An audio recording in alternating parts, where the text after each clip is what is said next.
Selamat malam semuanya, dimanapun sahabat berada.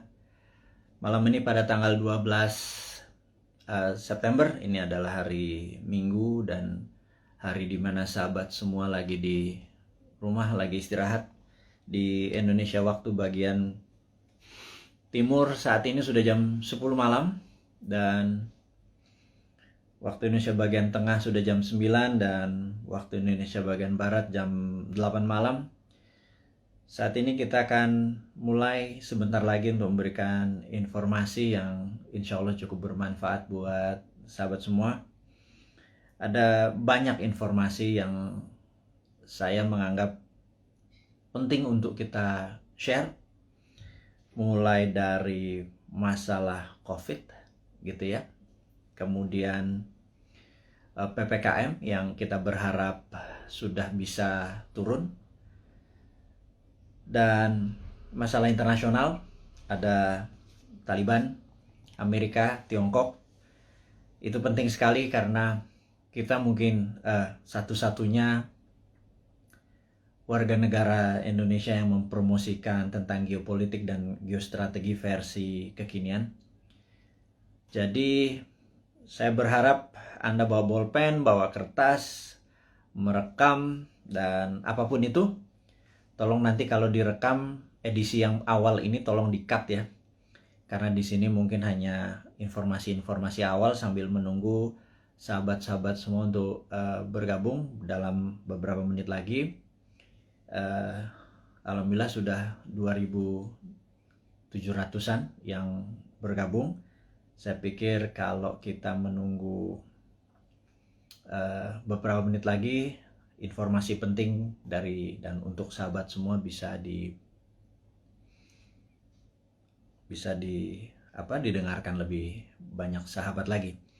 Sambil menunggu, suara saya mohon dicek. Kalau kurang keras saya akan tinggikan volume speakernya. Kalau cahayanya kurang terang tolong dikode dengan jempol dan lain sebagainya. Saya menggunakan speed dan suara yang sangat pelan, jadi kalau suara di sini sudah terdengar, saya pikir akan menggunakan intonasi seperti pada saat ini. Jadi tidak berapi-api, juga tidak letoy seperti pejabat-pejabat yang ada pada saat ini. Kita juga nggak mau berapi-api, ntar disangka kita mau kampanye gitu ya. Jadi kita tahu, kita sebelum mulai kita membahas beberapa poin yang saya akan ceritakan. Nomor satu, mungkin kita akan cerita tentang Westphalian. Ini ada pelajaran sejarah. Kemudian tentang solusi dari COVID, tapi bukan orang yang terpapar COVID, tetapi tentang long COVID. Ini juga penting untuk kita diskusikan sebentar lagi. Jadi sahabat semua, kita sudah 3.500. Baik. Assalamualaikum warahmatullahi wabarakatuh. Dimanapun sahabat berada yang hari ini merelay atau menonton atau menyaksikan Bosman Live yang akan menceritakan hal-hal yang menarik pastinya, karena sudah lama kita tidak mengudara dan men-share. Jadi ada informasi nomor satu adalah tentang hilangnya akun YouTube dari Bosman. Ini menarik nih. Ini menarik. Jadi sahabat semua, akun YouTube Bosman beberapa saat yang lalu pernah hilang. Itu adalah setelah kita mendapatkan lebih dari 10 kali peringatan. Ternyata akun kita hilang. Dan saya ingat peristiwa hilang itu kita menuntut atau appeal dalam bahasa hukumnya. Kita menuntut keadilan dengan YouTube Indonesia dan YouTube internasional, dan juga kita berpikir lalu di situ didapat bahwa YouTube Bosman didapat informasi yang mengandung hoax, fake, dan disinformasi. Jadi dari 600, nggak nyampe waktu itu 500 sekian video dianggap mengandung hoax, mengandung fake news atau informasi yang fake, dan disinformasi, informasi yang salah. Itu kita menarik karena kita melihat informasi yang sama di tempat lain tidak didapat kritik. Ternyata kita baru sadar bahwa sistem algoritma dari sosial media, entah itu YouTube, IG, Facebook, Twitter, dan lain sebagainya, ternyata mereka kalau mendapatkan komplain dari 1-2 orang, mereka tidak peduli, tetapi kalau komplainnya sampai 1000, mereka memperhatikan, bahkan algoritma robotnya langsung memperingati sosmed yang diserang dalam tanda petik.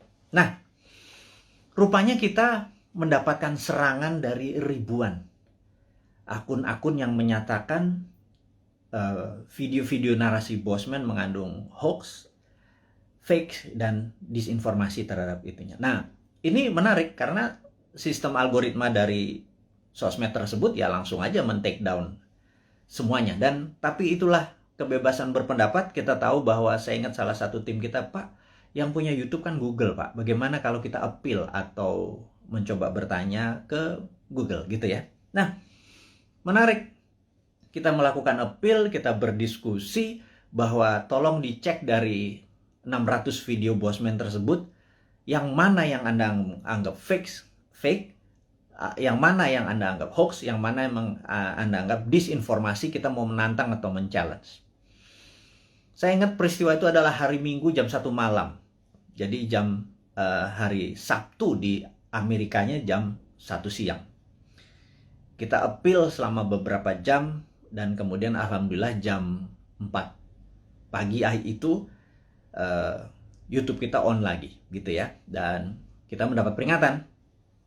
Nyawa kita hilang 1, kalau 0 maka akan hilang selamanya. Dan sejak saat itu kita terpikir bahwa suatu hari, karena mereka para buzzer ini sudah tahu bagaimana membungkam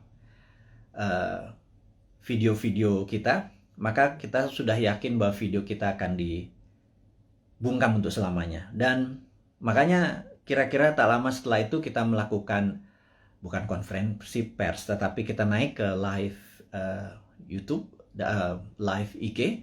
Kita mengatakan bahwa sahabat semua, Anda diizinkan untuk re-upload atau ambil semua informasi tadi, naikkan ke YouTube channel Anda atau ke sosial media Anda. Kalau Anda mendapatkan AdSense, Anda mendapatkan benefit iklan, apapun ambil 100%. Tapi mohon jangan menggunakan nama yang menjadi trademark dari Bosman, seperti nama Bosman, Mardigu, Wowi, Sontoloyo, dan lain sebagainya. Anda semua mengerti. Lalu kita melakukan hal yang seperti rutin kita lakukan. Kita memberikan pelajaran-pelajaran yang mungkin lebih spesifik. Kita memberikan julukan kepada orang-orang yang setuju dengan prinsip kita dengan nama New Mind. Sekarang pertanyaan, New Mind itu apa? New Mind adalah yang mereka mempunyai pemahaman terhadap New Economic Model. New Economic Model. Kita adalah kaum secara ekonomi tidak lagi berkiblat pada Adam Smith dan Keynesian. Kita menyebut diri kita adalah post-Keynesian atau Keynesian yang sudah kita lewati. Dan mazhab kita ini dipakai oleh Michael Hudson atau Hudsonian. Michael Hudson dengan Hudson Institute-nya tahun 1971 menyarankan pemerintahan Nixon untuk melepas jaminan emas dalam memprinting dolar. Kemudian menggunakan petroleum untuk printing money sebagai underlying dolar, dan hutang negara-negara lain untuk printing dolar. Sejak tahun 1971, Amerika awal menjadi negara superpower dan terus mengontrol dunia dengan energi dan currency. Kemudian Michael Hudson ngajar di Peking University tahun 1989. Partai Komunis Cina mengadopsi Hudsonian atau post-Keynesian sebagai platform ekonomi dalam negerinya. Dan dua negara tersebut sukses dalam 20 tahun, dari 89 ke 2008, di mana adalah Olimpiade Beijing waktu itu. Dunia tercengang. Dalam 20 tahun saja China atau Tiongkok sudah menjadi negara sangat besar atau superpower. Dan dua negara tadi, Amerika dan Tiongkok, menggunakan New Economic Model berbasis ajaran dari Michael Hudson, yang saat ini yang terkenal adalah muridnya namanya Stephanie Kelton.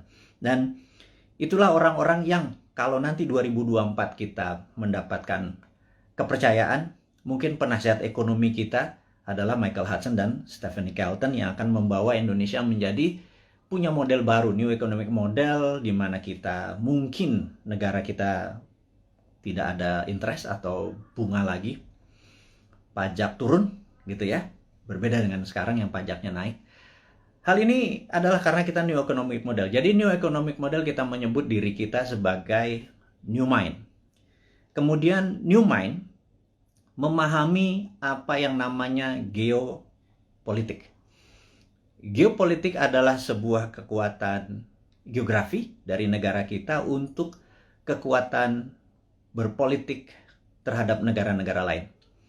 Jadi saat ini misalnya kekuatan geografi kita untuk politik untuk menekan Singapura, menekan ASEAN, menjadi kekuatan di tengah, memanfaatkan Selat Malaka untuk keuntungan ekonomi, saat ini tidak dilakukan selama 20 tahun pemerintahan yang ada. Kenapa saya sebut 20 tahun? Karena 20 tahun adalah ukuran yang harus kita patokkan. Jadi Dubai dibangun dalam 20 tahun, Beijing dibangun 20 tahun, Tiongkok, kemudian banyak negara yang dalam 20 tahun menjadi negara besar. Jadi kita tanya sekali lagi, Ibu Mega, alhamdulillah Anda sudah 3 tahun menjabat sebagai presiden ke-5, kemudian Pak SBY selama 10 tahun, terima kasih Anda sudah 10 tahun membawa negara ini. Kemudian terakhir adalah saat ini Pak Jokowi dengan 7 tahun, jadi total sudah 20 tahun. Pertanyaan dari kaum New Mind kepada Anda semua yang kami menganggap tidak berbeda haluan ekonominya, kita bicara ekonomi dulu ya, adalah tidak berhasil membawa Indonesia untuk menjadi negara superpower. Dan kemudian tahun 2024 ada 3 informasi yang kita bisa share.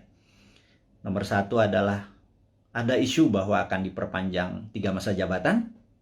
Jadi incumbent bisa men-challenge lagi dirinya. Dan di sini saya ragu apakah nanti tahun 2024 Anda menang juga gitu ya. Tapi nggak apa-apa, itu adalah fair fight. Jadi kalau kita nih kaum New Mind mendadak nanti challenge-nya dengan incumbent, mungkin menarik karena kita menang atau kalah pun dari yang the best gitu ya. Kemudian ada isu kedua yaitu tidak 3 kali masa jabatan tetapi ditambah 3 tahun. Seperti halnya waktu itu FDR, Franklin Delano Roosevelt, karena Perang Dunia Kedua terjadi di Amerika, dia harus memperpanjang jadi 4 kali. Jadi satu-satunya presiden yang 4 kali masa jabatan dikarenakan di-extend jabatannya. Jadi minta di-extend 3 tahun karena mungkin tahun 2020, 2021, 2022 masa pandemi ini tidak perform, jadi minta jabatan 3 tahun. Dan baik itu jabatan 3 tahun ditambah, walaupun nanti 5 tahun lagi, atau 3 kali masa jabatan, itu keduanya harus MPR putuskan dan DPR. Jadi saya yakin Anda bisa lakukan karena DPR saat ini sudah Anda kuasai, ditambah PAN bergabung, jadi udah 82% suara Anda. Pasti Anda bisa ubah ini semua semau-mau dan sependapat Anda. Nggak apa-apa, itu free fight, itu pasar bebas, itu adalah demokrasi, kita nggak perlu marah.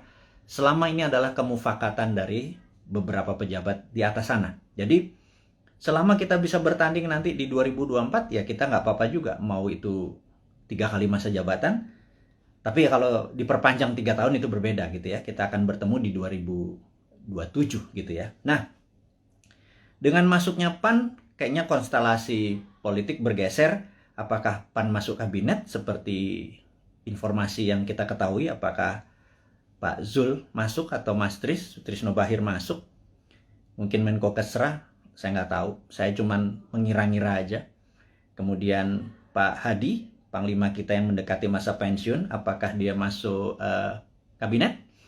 Atau penggantinya di Panglima bisa Pak Andika dari darat. Kalau ini merasa darat lagi, mungkin Angkatan Laut yang masuk, dan Pak Andika bisa juga digeser ke BIN. Apapun itu, tujuannya saya tahu bagaimana, atau kita tahu bagaimana membuat negara Indonesia ini berdaulat. Saya tidak menentang, atau kami New Mind tidak menentang. Yang jadi pertanyaan adalah, apakah kalian bisa membuat negara Indonesia menjadi negara superpower di tahun 2045 atau 24 tahun dari sekarang? Jadi apapun itu, kita lihat langkahnya hanya menaikkan pajak, kemudian berhutang, dan membangun hal-hal yang menurut beberapa orang tidak produktif. Kalau jalan tol, infrastruktur, oke lah. Walaupun dalam sebuah buku yang saya lupa, currency, saya nanti inform, si Bolat ini, dia menyatakan bahwa jangan mimpi membangun negara hanya bersandar pada infrastruktur, jadi harus holistik. Jadi ada infrastruktur statis, infrastruktur dinamis, dan saat ini dianggap hanya infrastruktur statis yang diam seperti jalan tol, jembatan, pelabuhan, dan lain sebagainya. Harusnya infrastruktur dinamis juga dibangun. Tapi ada hal yang menurut kami adalah hal yang tidak produktif, adalah membangun ibu kota pindah ke Penajam. Dan ini produktifnya di mana kita nggak tahu gitu ya. Tapi yang jelas itu bukan hal yang penting, karena bagi orang seperti saya atau kaum New Mind ini yang sangat percaya pada kedaulatan sebuah bangsa, Penajam itu sangat lemah sekali jika ada serangan dari negara lain. Karena sisi utara ada Malaysia, Sarawak, di mana pangkalan militer Malaysia terbesar adalah di utara Kalimantan, di Sarawak. Kalau menyerang Penajam kurang dari setengah jam, bawa bom pesawat pembom rata tanah, dan kita nggak punya perlindungan sama sekali. Jadi saya pikir membangun Penajam, membangun ibu kota, nomor satu adalah harusnya membangun pangkalan militer terlebih dahulu. Pangkalan angkatan lautnya digeser dulu, pangkalan angkatan udara digeser dulu, kemudian darat dan kepolisian harus dipersiapkan dulu, infrastruktur harus disiapkan dulu, baru ibu kotanya. Jangan dibangun gedungnya dulu. Begitu saya jadi presiden nanti tinggal dibom sama Malaysia, kan gerah kita. Jadi saya rasa sudahlah, jangan nanti jadi hambalang. Penajam itu lupakan. Ini saran dari New Mind. Wahai yang terhormat kepala negara, jangan dilanjutkan. Kita mengutamakan adalah masalah pandemi dulu gitu ya. Nah, kita masuk ke topik berikutnya adalah, masih topik yang pertama adalah yang jelas YouTube channel kita kemudian diserang lagi berkali-kali sampai kita bingung. Maksudnya bingung nih gini, kita kan punya channel di Santara dengan tagline UKM menang, kemudian Dinaran Official dengan tagline Rupiah menang. Kalau Bosman Mardigu tagline-nya adalah Indonesia menang. Jadi kita memasang cerita, karena selama di takedown tidak boleh upload, kita menaruh informasi di Dinaran Official dan di Santara. Kemudian begitu kita boleh lagi memasang, kita memindahkan informasi di Dinaran tersebut official ke Bosman Mardigu, dan itu di take down juga. Itu kita heran, berarti memang YouTube kita memang ditarget gitu ya, sampai kita kebingungan. Karena apalagi yang ditarget, karena benar-benar kata-kata yang kita taruh, bahkan jualan emas, jualan dinaran, akan mempromosikan emas sebagai alat bayar atau bukan, sebagai alat tukar, itu pun di take down. Jadi kita pikir kita akhirnya diserang lagi. Kali ini menarik, katanya kita melanggar konsensus WHO. Kita ngecek langsung video mana yang melanggar konsensus WHO. Ternyata di salah satu video, nggak di salah satu, ada 5 video kita tentang BPOM dan vaksin dan COVID. Di situ kita terang-terangan mengatakan kita mendukung vaksinasi, tetapi kita lebih mendukung terapi imunitas. Alias mereka dites titernya dulu, dimana kalau titernya 150 ke atas atau 200 ke atas tidak usah vaksin karena antibodinya tinggi. Jangan semua orang dihajar titernya rendah atau tinggi, dihajar semua pakai vaksin sehingga terjadi pemborosan. Dan menurut kita ini ada 400 juta vaksin udah dibeli, jangan-jangan dengan 50 juta kalau kita selected mereka yang titernya di bawah 150 antibodinya itu yang divaksin, Maka jangan-jangan 80% penduduk kita yang di kampung-kampung sana yang hanya makan tiwul, hanya makan jagung rebus, terus ngopi, terus ngakak-ngakak tuh titernya pada tinggi semua karena bahagia semua. Sementara yang bermasalah nyara orang di kota dan pejabat-pejabat, terutama politikus yang titernya rendah walaupun makannya enak, mungkin karena duitnya nggak halal kali ya. Mereka-mereka yang dikasih vaksin gitu. Nah, ternyata kita mempromosikan imunoterapi atau terapi imunitas itu dianggap melanggar konsensus WHO. Dan kita di take down lagi. Jadi kita mulai mempelajari apa sih konsensus WHO. Ternyata konsensus WHO itu adalah vaksin itu suggested, atau dalam bahasa Indonesianya, vaksin itu disarankan. Sementara kayaknya nih ya, pemerintah kita kayaknya, sekali lagi ya, mohon maaf nih, kayaknya, kalau Anda marah, Anda geeran, atau Anda baperan. Kalau baperan jangan jadi pejabat ya. Jadi kayaknya di Indonesia vaksin itu mandatori, diwajibkan. Sementara WHO hanya suggested atau menyarankan. Jadi di sini kita ada sedikit pertanyaan. Kita tidak melanggar konsensus WHO, tapi mungkin melanggar mandatori atau perintah dari pemerintah saat ini. Sekali lagi, kita bukannya tidak mendukung, tapi kita punya preference.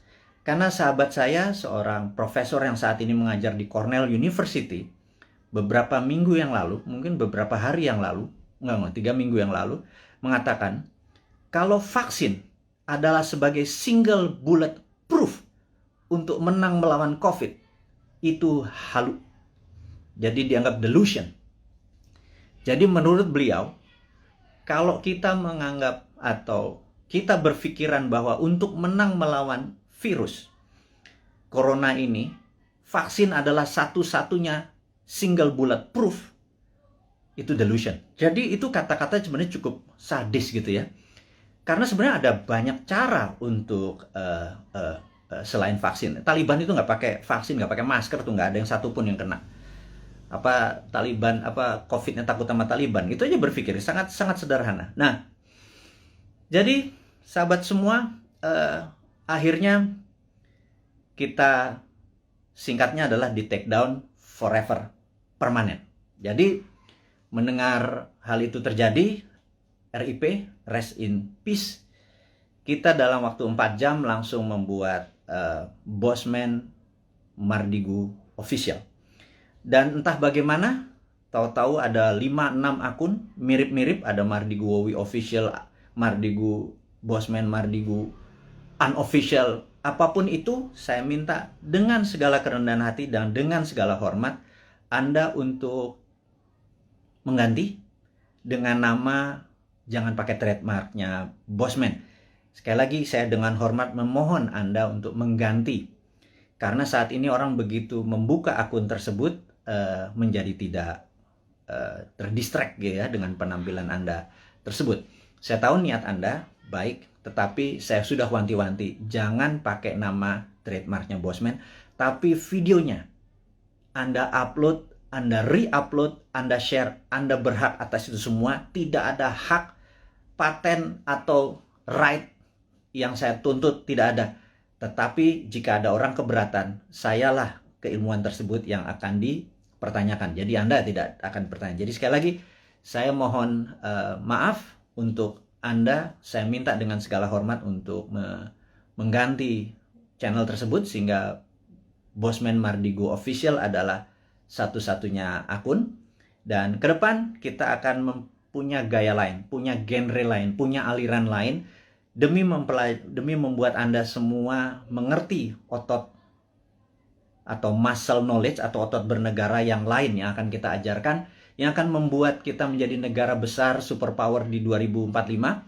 Dan di sini Anda akan selalu mendengarkan kata-kata berulang, yaitu New Mind, 1. Nomor 2 adalah 024, di mana kita target 024 adalah New Mind sudah mendapat mandat.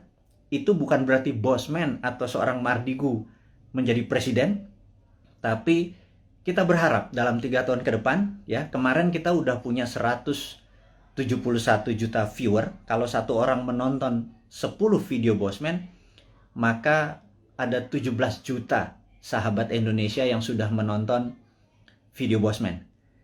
Kalau kita menarget 1 miliar viewer dengan teman-teman ada sekitar 100 akun bersama-sama, kalau 1 miliar viewer ditonton, maka kalau satu orang nonton 10, ada 100 juta warga Indonesia sudah terkena dengan New Mind. Saya harapkan secara pribadi 70% menerima konsep tersebut. Kalau 70% menerima konsep tersebut, ada sekitar 70 jutaan orang, itu sudah hampir 50% dari mata pilih di 2024. Dan inilah yang menentukan course atau Indonesia mau kemana nantinya. Maksudnya begini, sahabat semua, sahabat muda, saya mengkhususkan Anda yang berjiwa muda dan masih muda yang saat ini umurnya 40 tahun paling tua atau 40 tahun ke bawah. 3 tahun lagi paling tua adalah 43, 45 mungkin ya. Dan Anda yang berusia 45 tahun ke bawah, di tahun 2024 Anda adalah merupakan 71% mata pilih. Sebenarnya Anda lah yang menentukan negara Indonesia ini mau kemana. Masih bergantung pada IMF? Monggo. Masih berhutang? Monggo. Pilih aja siapa-siapa yang kira-kira mirip-mirip dengan genre-genre atau aliran 3 presiden terakhir. Pak Bu Mega, Pak SBY, dan Pak Jokowi gitu ya. Atau Pak Jokowi itu sendiri. Jadi, kalau Anda masih mau miring ke Tiongkok, pilihlah yang kita sebut para old mind. Jadi, kalau nanti di 2024 Anda masih memilih old mind, ya nggak apa-apa juga gitu ya. Ya sudah, saya secara pribadi tidak kalah, tidak menang. Tapi saya akan bilang ke anak cucu kita atau kita semua ya saat ini yang hampir 7.000 sahabat yang saat ini bersama-sama menonton live IG-nya Bosman ini. Saya mohon dengan amat sangat Anda fight untuk hak Anda fight untuk cucu turunan Anda, sehingga nanti Anda berkata bahwa anakku atau cucuku, dulu eyang, dulu mbah, dulu Pak Ade, dulu apapun itu, kita fight untuk membawa Indonesia dengan memberi pelajaran baru supaya Indonesia menjadi negara berdaulat, superpower di 2045. Tapi kami kalah. Di 2024 ternyata yang dipilih adalah old mind juga. It worth a fight. Jadi kita bisa punya cerita bahwa been there done that, ya gue kalah gitu ya. Tapi kalau kita menang, percayalah, New Mind akan membuat Indonesia menjadi negara superpower di 2045. Detailnya kita selalu urai di dalam 1000 video ke depan, dalam 3 tahun, 1000 itu hampir 3 tahun. Itu akan mengurai dengan rinci apa yang harus kita lakukan mulai dari sekarang sampai 2024, dari 2024 sampai 2045. Kita rinci bagaimana Indonesia untuk menjadi negara superpower year to year-nya. 2025-nya ngapain, 2026-nya ngapain. Saya tidak yakin bahwa satu orang pun yang saat ini mencalonkan atau ingin menjadi presiden atau menjadi wakil presiden di 2024 punya konsep untuk membuat Indonesia menjadi negara superpower. Saya ragukan itu. Karena yang mereka lakukan adalah populerisme. Ingin menjadi populer, dengan populer mereka diharapkan mengambil hati rakyat terus mereka memilih. Yakin kita nanti begitu dia jadi, dia bingung mau diapain negara ini gitu ya.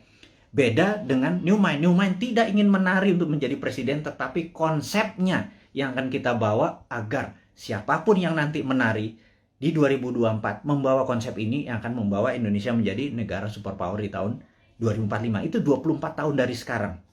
Jadi kita harus bersiap-siap menuju ke tahun 2045, dan kalau kita mundur 2029 atau 2034, telat kita. Ya, sekali lagi. Nah, sahabat semua, jadi saya rangkum sesi pertama, yaitu mengingatkan untuk Anda mensubscribe Bosman Mardigu Official, dan tolong sebar dan viralkan. Kemudian isinya mau di re-upload di YouTube channel Anda atas nama Anda pribadi, monggo. Karena kita akan fight dalam jangka panjang, dan jangan lupa Anda harus mempromosikan Anda punya YouTube, IG tadi, dan lain sebagainya. Karena jangan Anda menunggu bola, Anda hanya menggunakan video Bosman, harus terus mengharapkan orang nonton, kemudian mengharapkan AdSense. Nggak bisa begitu. Anda harus berkeringat untuk apapun yang Anda dapat. Anda promosikan video-video tadi di video YouTube channel atau sosial media Anda. Dan tadi pagi saya heran, saya naikkan sesuatu di IG. IG ini saya agak sedikit deg-degan. Karena di Agustus kemarin 5 kali kita diperingati. Bahkan kita ada kata-kata ganyang koruptor, itu di take down. Itu cukup kaget saya. Jadi rupanya apapun yang ditulis di caption oleh Bosman, bahkan video dari orang lain yang penontonnya cuma 300, kita ambil, kita upload di tempat Bosman, toto dalam 1 jam ada 100.000 viewer, captionnya kita mungkin berbeda dengan yang lain, toto di take down. Jadi tadi pagi di take down lagi, cukup kaget saya. Dan kalau itu di take down lagi membuat resiko IG kita yang 2,1 juta follower ini juga beresiko seperti 1,5 juta subscriber dari YouTube. Jadi, tapi apakah kita akan give up atau menyerah? Sahabat semua, perjuangan kita tidak akan pernah menyerah walaupun kita mulai dari nol lagi, tetapi ilmu-ilmu kita dan ini pelajaran-pelajaran kita akan terus berikan. Kita tidak melawan, tetapi kita akan bekerja dengan dengan semangat kaum New Mind. New Mind itu nggak ada matinya. Die hard New Mind itu nggak ada matinya. Nah, sahabat semua, kita akan membicarakan topik baru yang namanya long COVID. Jadi, sahabat semua, Anda tahu bahwa saya terpapar di bulan November tahun lalu. Kemudian 9 hari saya di rumah sakit. Kemudian pulang. Muscle saya bisa dikatakan shrinking atau mengecil hampir 10-20%.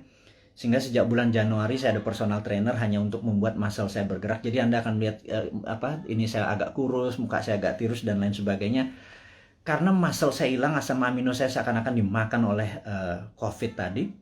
Dan di sini ada hal yang baru, ternyata saya mengalami apa yang namanya long COVID. Dan alhamdulillah saat ini sedang mengalami terapi dengan stem cell dan growth factor. Ini yang saya akan menceritakan sedikit. Apa itu long COVID gitu ya.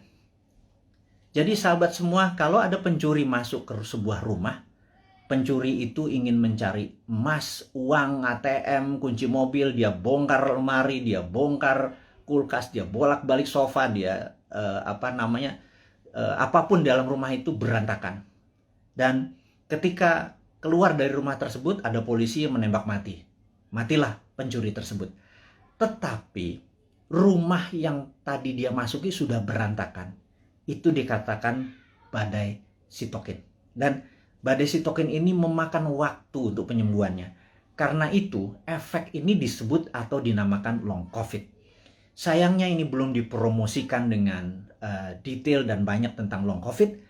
Maka dengan segala kerendahan hati, Bosman adalah orang yang awal-awal menceritakan tentang long COVID. Jadi ada yang efeknya setelah 3-4 bulan, mereka mendapatkan rambutnya rontok. Atau lelo, agak lupa terus lemot otaknya. Ini kok gue ke lantai 2 mau ngapain ya gitu ya. Kemudian ada yang gulanya yang biasanya normal 100, toto menjadi 300. Atau asam uratnya naik, atau setiap malam berdebar-debar gitu ya. Sahabat semua, ada 4 juta saudara kita terpapar COVID dan menjadi penyintas, sudah sembuh dari COVID-nya. 50% katakanlah yang 2 juta itu menjadi normal kembali, tetapi yang 2 juta ini saat ini mengalami efek long COVID mulai dari yang kecil sampai yang severe atau yang parah. Dan sebagaimana kita ketahui bahwa 90% korban meninggal karena COVID. COVID-nya sudah negatif, alias kena badai sitokin atau organ-organ tubuhnya terkena pengaruhnya tadi. Jadi sahabat semua, bagaimana solusi long COVID ini gitu ya. Saya akhirnya sangat serius mendalami ini. Saya bergabung dengan beberapa dokter yang saya anggap mereka adalah pejuang-pejuang kesehatan. Kami memfokuskan dengan stem cell dan growth factor. Dan alhamdulillah, siapapun yang terkena COVID, kami injeksi, kami tidak minta bayaran. Siapapun yang terkena long COVID, kami injeksi, tidak meminta bayaran. Dan saat ini Anda bisa cek di YouTube channel yang nanti akan kita sebarkan dan di IG. Siapapun yang terkena ingin menggunakan stem cell dan growth factor, dan ini cukup mahal. Satu injeksi itu 1 juta rupiah, saya nggak peduli. Kita sudah hampir 3.000 orang kita lakukan dan alhamdulillah sudah hasilnya sangat positif dengan tingkat kesuksesan 98%. Ini akan kita promosikan besar-besaran sebentar lagi. Tentunya setelah kita masih terbatas, tapi ini adalah penyelidikan yang sudah 5 tahun berjalan. Kita gaspol, intinya adalah kita ingin berkontribusi, kita harapkan 1 juta orang. Entah itu yang terpapar atau kena long COVID, kita kasih free. Ini proyek agak utopia, agak gila sedikit, tapi itulah New Mind.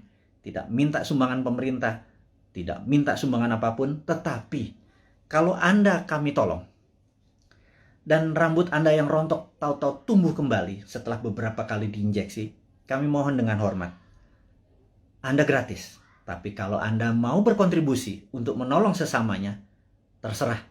Mulai dari 0 sampai tak terhingga, Anda lakukan pembayaran atau tidak sama sekali, kita nggak peduli, kita punya cara lain.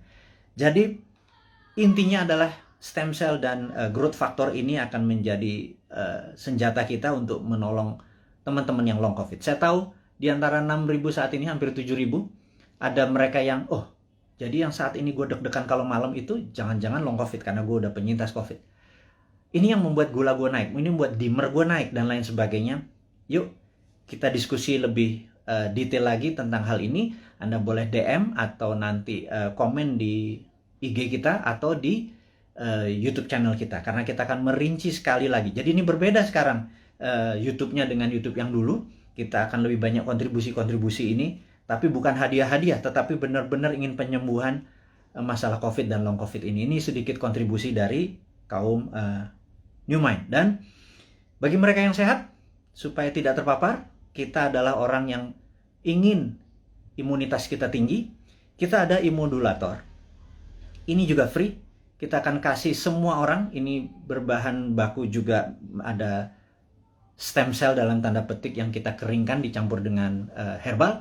Ini juga gratis. Kalau Anda minta immodulator, kita kirim dimanapun, tapi ongkos kirimnya Anda tanggung kalau itu di luar Jakarta. Kalau di Jakarta ambil sendiri. Nanti tempat-tempatnya kita kasih tahu, ada yang di Citos, ada yang di Senayan dan lain sebagainya. Itu detailnya. Immodulator ditargetkan adalah mereka yang ingin titernya atau antibodinya tinggi, atau mereka yang dalam proses penyembuhan setelah recover dari COVID. Sekali lagi, kita akan menyiapkan immodulator.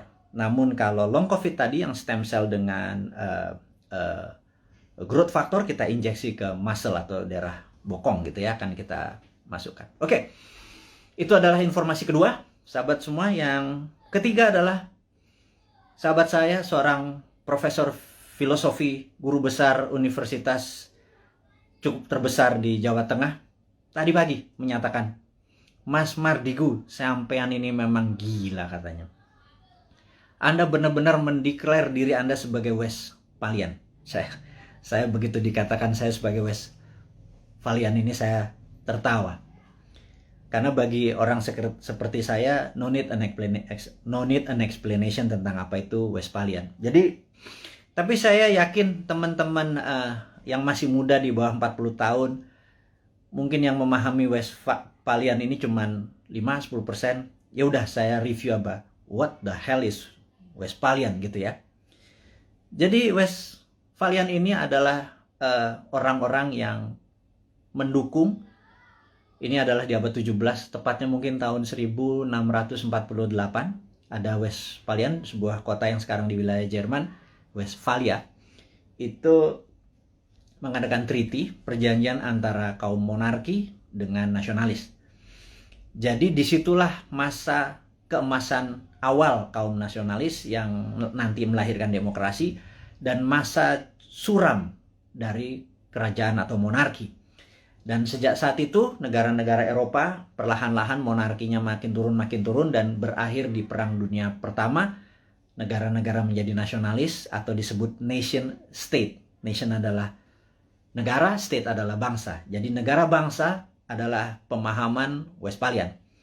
Kemudian di Perang Dunia Pertama, Westphalian menguasai 80% dunia, monarki hanya nggak sampai 20%.